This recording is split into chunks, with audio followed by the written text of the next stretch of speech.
Today we are starting chapter number 14 statics. सबसे पहले आपको स्टैटिक्स के बारे में कुछ आपको जानकारी पता हो, उसकी मीनिंग पता हो और उसके बारे में आपको क्या क्या पढ़ना है और उसमें क्या क्या जो 10th लेवल में क्या क्या रूल्स हैं, किस टाइप्स के क्वेश्चन हैं और क्या क्या निकालना है। तो सबसे पहले आपको स्टैटिक्स की डेफिनेशन पता होना चाहिए कि स्टैटिक्स क्या होता है। अगर हम इसको एक सिंपल एक लैंग्वेज में बोलें, एक स्टेटमेंट में बोलें तो number that have been collected in order to provide information about something.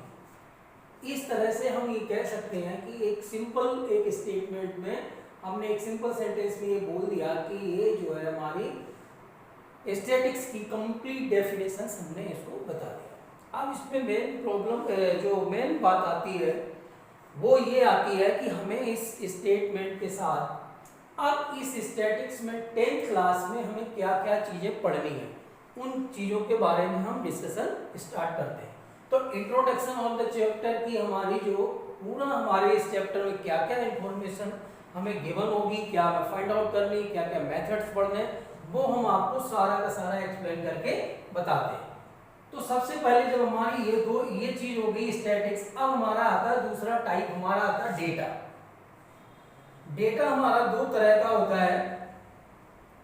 एक हमारा होता है फर्स्ट जो हम 9th क्लास में पढ़ चुके हैं और एक हम 10th क्लास में पढ़ेंगे। एक होता है अनग्रुप्ड डेटा।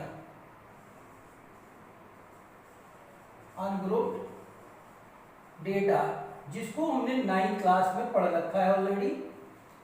अब हमारा दूसरा होता है ग्रुप्ड डेटा, जो कि हम अब आपको 10th क्लास में यहाँ पर पढ़ना है। वैसे तो 10th क्लास में हम ये भी कह सकते हैं ये दोनों ही पढ़ने हैं, लेकिन मेन हमारा जो ये बनेगा अभी हमारा जो आ रहा है वो ग्रुप्ड डेटा आ रहा है। अब इसमें हमारे ग्रुप डेटा में क्या क्या निकालना है, ये हमारी सारी चीजें उसमें ऑलरेडी हम बताएंगे। 9th में भी थी और 10th में भी है। अब हमारे ग्रुप डेटा में क्या होता है, जिसमें कि कोई मिसिंग बीच की वैल्यू ना छूटी हो, जिसको हम जैसे 0 से 10, 10 से 20, 20 से 30, इस तरह के हमारे जो इंटरवल्स होते हैं उसको हम ग्रुप डेटा बोलते हैं। इस ग्रुप डेटा में आपको जो 9th क्लास में आपने पढ़ा है उसी बेस पे हमने इसको आगे भी निकालना। अब इसका आता है सेंट्रल टेंडेंसी। इसमें आपको सेंट्रल टेंडेंसी में अब आपके 9th क्लास के हिसाब से जो था वही है, लेकिन इसके 3 चीजें इसमें आप पढ़ेंगे। फर्स्ट होगा आपका मीन, दूसरा आपका है मोड और तीसरा आपका है मीडियन। इन तीनों चीजों के बारे में आपने 9th क्लास में भी पढ़ा है, मीन, मोड, मीडियन। लेकिन फर्क वहां क्या था कि आपको वहां पर ग्रुप्ड अनग्रुप्ड डेटा पढ़ते थे, अब आपको यहाँ पे ग्रुप्ड डेटा पढ़ना है जिसके की फॉर्मूले सारे के सारे कुछ चेंज हो जाएंगे। सभी फॉर्मूलों में चेंजिंग आ गई। अब इसके लिए आपको देखना होगा कि अगर मीन निकालने के लिए हमारा ग्रुप्ड डेटा है, इसको हम अभी पढ़ेंगे। ग्रुप्ड डेटा का मीन निकालने के लिए मुझे क्या क्या और कौन कौन से मेथड हैं, इसमें आपका देखना है। फर्स्ट मेथड है direct method, direct mean method. इसका फॉर्मूला है x bar is equal to sigma fi xi upon sigma fi। ये हमारा डायरेक्ट मीन मेथड है। दूसरा मेथड है हमारा assumed mean method. Assumed mean method, इसमें हमारा क्या निकालना है, x bar is equal to a plus sigma fi di upon sigma fi। तीसरा मेथड हमारा है स्टेप डेविएशन डेविएशन मेथड, तो x bar is equal to a plus sigma F I U I upon sigma F I into H.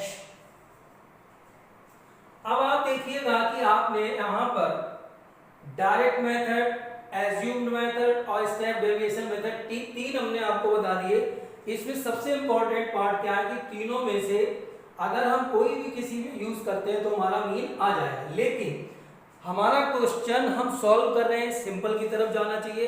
अगर हमारी values इस तरह की बड़ी बड़ी वैल्यूज आ जाए और उनका कैलकुलेशन करने में हम बहुत सारा टाइम एक्सपेंड करें तो उस सिचुएशन में हमारे से गलती होने के चांस बन जाएंगे। हम कोशिश ये करेंगे कि कम से कम हमें कैलकुलेशन करना पड़े, उसी के हिसाब से ये तीनों मेथड गिवन है। जब हम आपको इसको नेक्स्ट पार्ट में मीन निकालना बताएंगे तो उन क्वेश्चन की क्राइटेरिया बताएंगे कि किस क्वेश्चन को किस मेथड से करना ज्यादा यूजेबल है, ज्यादा प्रॉफिटेबल है, क्योंकि हमें कैलकुलेशन कम करना पड़े और हमें मिनिमम उसमें गलती होने के चांस हो, जिससे कि हमारा करेक्ट आंसर आ जाए और कम से कम समय लगे। सबसे इंपॉर्टेंट पार्ट ये भी है कि अगर हम एक बहुत छोटे क्वेश्चन के लिए बहुत ज्यादा समय एक्सपेंड कर देते हैं तो भी हमारे लिए मुश्किल होगा।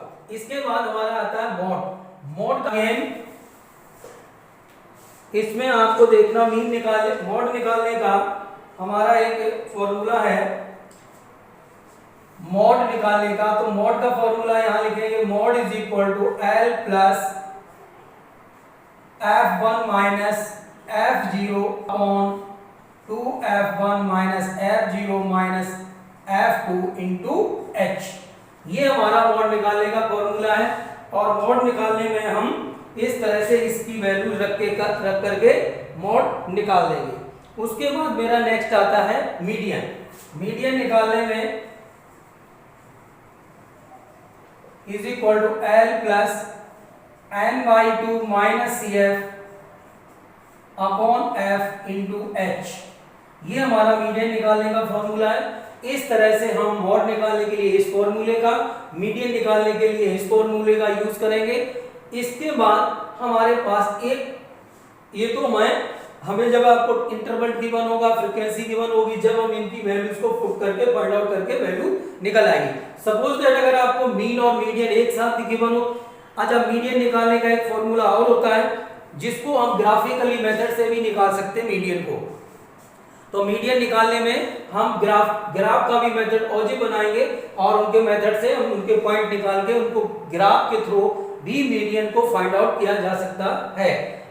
इसके बाद लास्ट में आता है कि अगर हमें कभी भी मीन और मीडियन गिवन हो, मॉड फाइंड आउट करना हो, मॉड और मीन गिवन हो, मीडियन फाइंड आउट करना हो, इस तरह से हमारा इसमें एक फॉर्मूला बनता है 3 median is equal to mode plus 2 mean. 3 median is equal to mode plus 2 mean, mode plus 2 mean. इस फॉर्मूले को एम्पिरिकल फॉर्मूला भी बोलते हैं। इस फॉर्मूले में अगर आप वैल्यू पुट कर दोगे तो आपका डायरेक्ट वैल्यू आ जाएगी। सपोज दैट आपको ये दोनों वैल्यू डायरेक्ट गिवन है, इसकी फाइंड आउट करनी है तो इस फॉर्मूले का यूज करो और इसमें तीसरी वैल्यू फाइंड आउट हो जाए। इन दोनों की वैल्यू गिवन है तो ये वैल्यू फाइंड आउट हो जाएगी। डायरेक्ट आप दो निकाल लीजिए, तीसरी की वैल्यू इससे भी फाइंड आउट कर सकते हैं। तो इस तरह से आपको इसमें केवल मेन तो 3 पॉइंट है, लेकिन आप और मान लीजिए जैसे कि मीन निकालना, सबसे पहले आप इस मेथड से, फिर मॉड निकालना, फिर मीडियन निकालना। मीडियन निकालने के 2 मेथड हैं, एक आपका इस फॉर्मूले से, दूसरा आपका बाई ग्राफ के थ्रू। इसके बाद आपको अगर ये दोनों वैल्यू डायरेक्ट गिवन है तो तीसरी फाइंड आउट कर सकते हैं।